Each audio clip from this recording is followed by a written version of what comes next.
and welcome to Sloths Love to Read. This is Carrie Ann. Today we're going to be reading a very sweet story called Tomatoes for Neela, written by Padma Lakshmi. She is a host of Top Chef and Taste the Nation, and her recipes are absolutely wonderful. I hope you'll check out her book on Amazon or other bookstores. And this is, again, Tomatoes for Neela. Let's get started.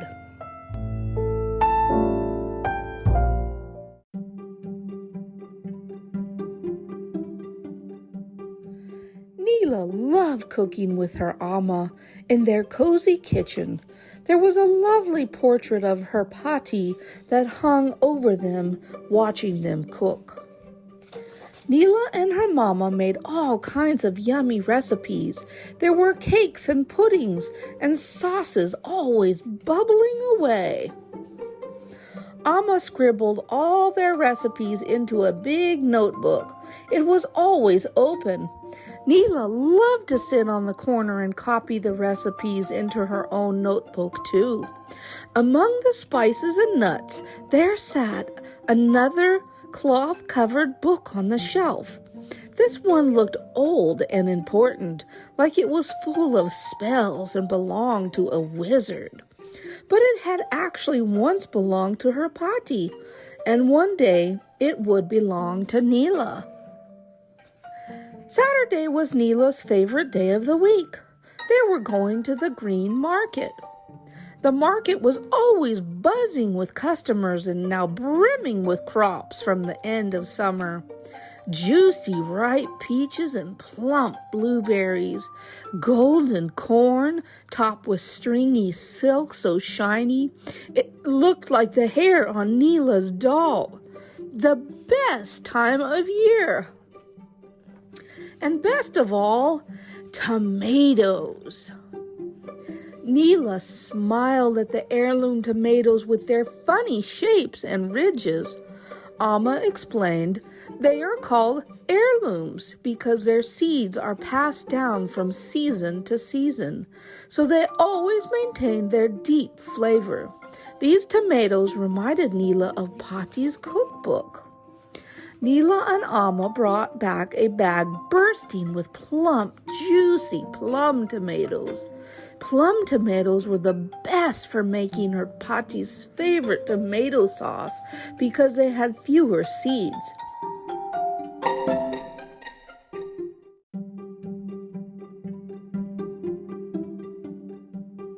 Making sauce was something she had done at the end of every summer, right before school started, since Neela could remember. Neela loved how the sauce tasted, but the sweetest part was that it made her feel closer to her pati, who lived far away in India. Neela unpacked their treasure onto the counter as she smiled up at her pati's portrait. Neela always helped her amma. She shelled peas in the spring and peeled sweet potatoes in the fall, and even sprinkled and stirred spices into dishes. Neela loved listening to her amma tell stories while they cooked together. Many of these tales had been passed down from mothers to their daughters. Amma washed and carefully cut X's on the bottom of each tomato. Then she dropped them in boiling water for just a few minutes, and after she strained them and they were cool enough to touch, Neela began to peel them. Next, Amma cut them over a bowl, saving the juices and seeds. Neela peeled garlic, and then Amma sliced and fried the garlic gently with oil in the pan. At times, Amma moved so quickly, the bangles on her wrists made pretty clinking sounds. This was music to Neela's ears. There was a slow rhythm when she chopped, faster beats when she shook spices.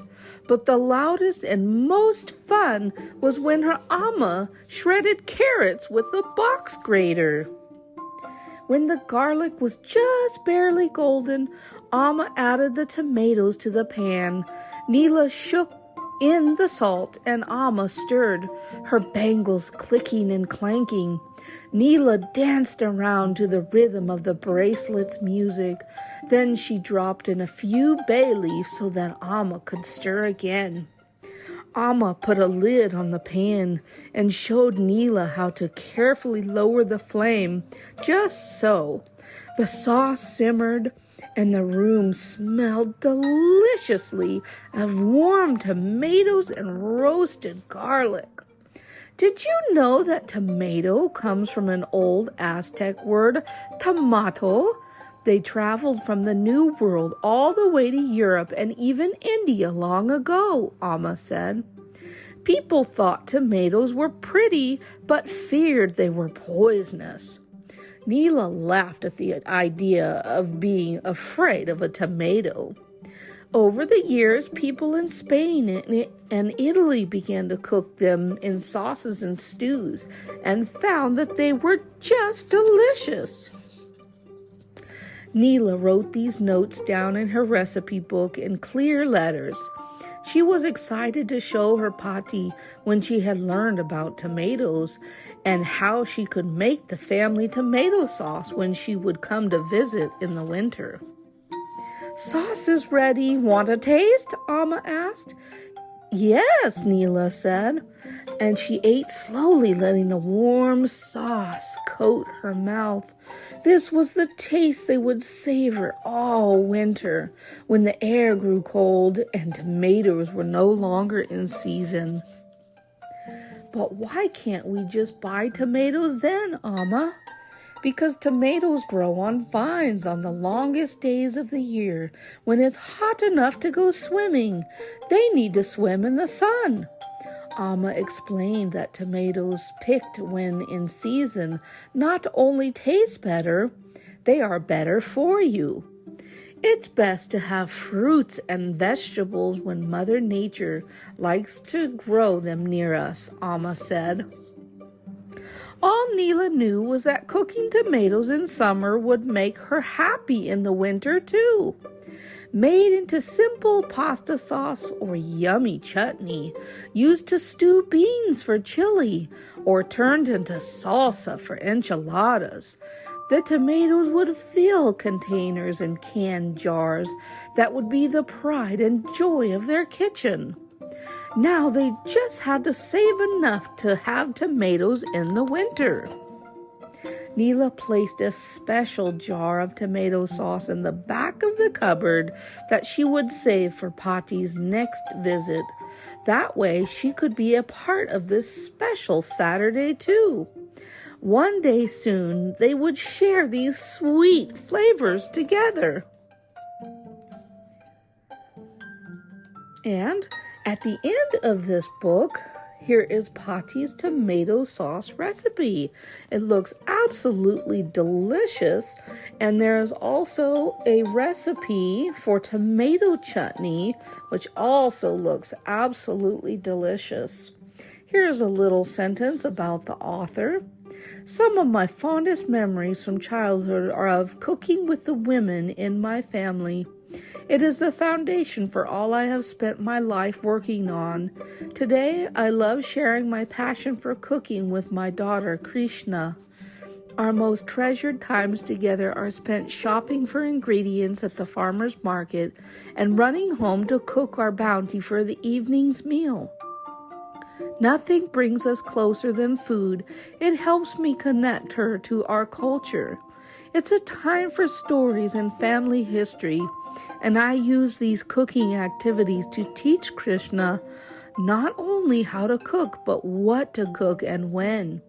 A child who cooks her own food is more likely to eat it, and to eat well. Children feel a proprietorship and pride in what they've cooked when it's healthy for them. Teaching children how to cook gives them the gift of good eating long after we are gone. The pleasure that comes from making something with my child and then savoring it together is magical. I believe that being able to feed ourselves well at home using simple ingredients is the healthiest thing we can do for our family in the long run.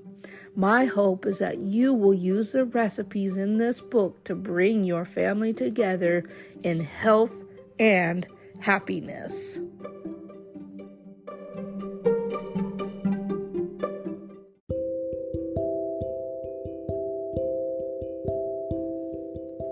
Oh, I have absolutely loved this story for today, and I love tomatoes. What kinds of things do you like to eat tomatoes with? They are delicious right off the vine, and they're delicious in pasta sauce and salsas. My own dad loves to make salsa with these little itty-bitty tiny tomatoes, and they are so delicious.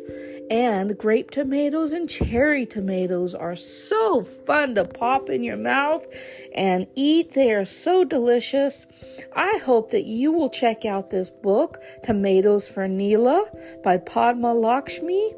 This is available on Amazon and wherever books are sold.